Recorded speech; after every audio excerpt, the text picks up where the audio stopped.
Happy Ugadi. Ugadi రోజు special ఏంటి అంటే ఉగాది పచ్చడి. మనం ఫస్ట్ కావాల్సిన పదార్థాలు చూద్దాం. మామిడికాయ, కొబ్బరి, చింతపండు, గసగసాలు, ఇది వేప పువ్వు, మిరియాల పొడి, కొంచెం సాల్ట్, సోంపు అండ్ బెల్లం.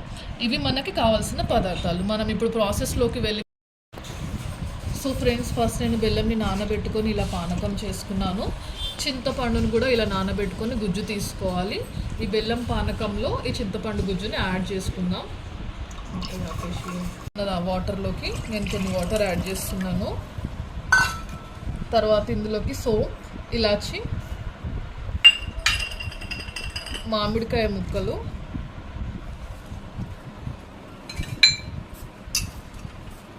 కొబ్బరి ఇలా చిన్న చిన్న, మిరియాల పొడి, సాల్ట్, గసగసాలు, ఇది వేప పువ్వు ఇలా వేసుకొని అన్నీ కలిపి